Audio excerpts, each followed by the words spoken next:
Hi guys! Welcome back to my channel. Today, we will visit Las Casas Filipinas de Acuzar. Las Casas is one of the tourist attractions here in Bagac, Bataan, Philippines.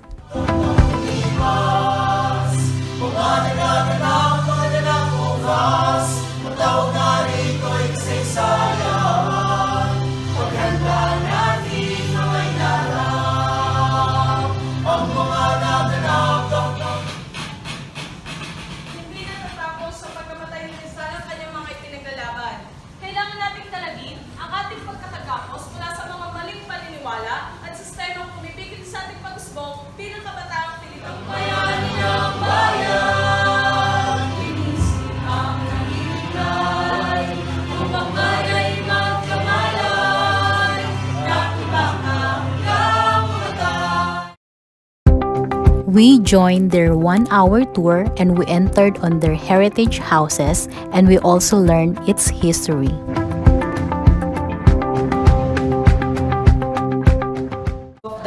Owned the house before in Binyan, Laguna. And these 4 paintings that we have here, 2 of them are original from the house in Binyan, that 2. And then the other appear with the cupboards. And because of what happened in the house, this couple decided to sold the original house to Doña Magdalena, who also lived in Binyan, Laguna. When Doña Magdalena died, she immediately passed the ownership of the original house to her daughter, Doña Isabel.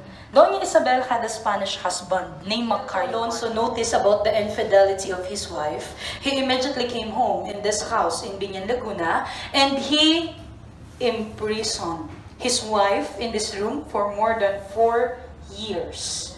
And during the imprisonment of Teodora Formoso in this room, Teodora Alonso, which is the mother of Rizal, always give food to her every day.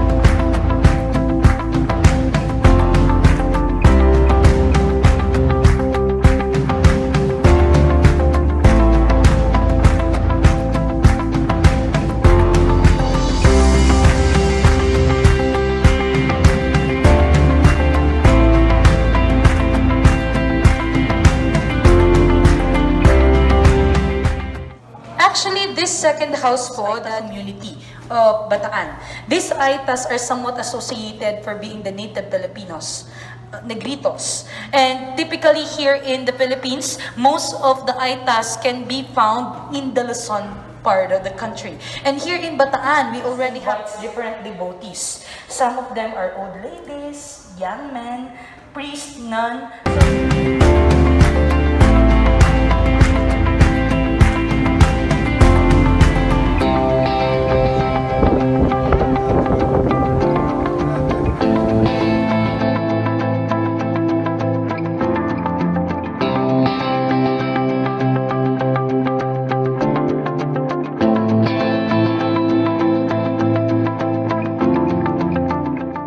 After our tour, they give us a complimentary drink which tastes so good.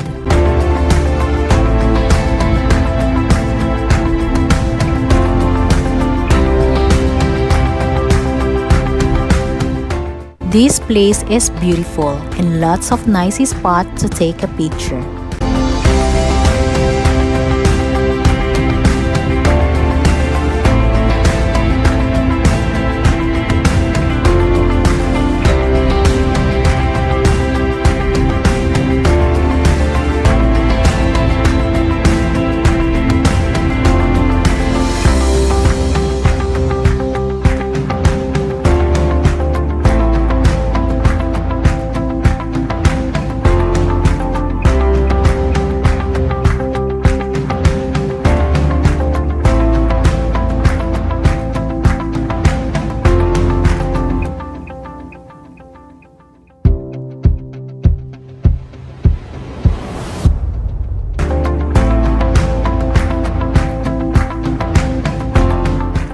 We also took a ride on their kalesa that is already included on the tour we pay.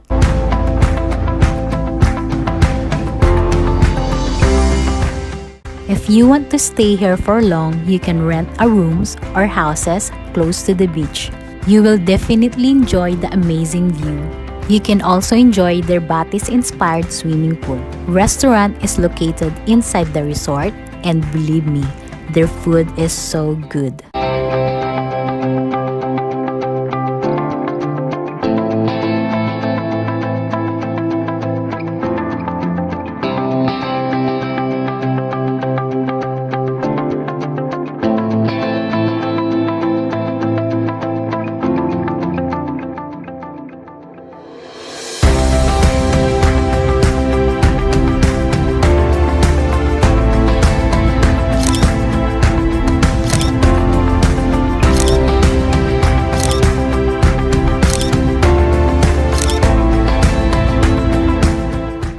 Thanks for watching. Don't forget to like, subscribe, and ring the bell for more travel vlog. Bye!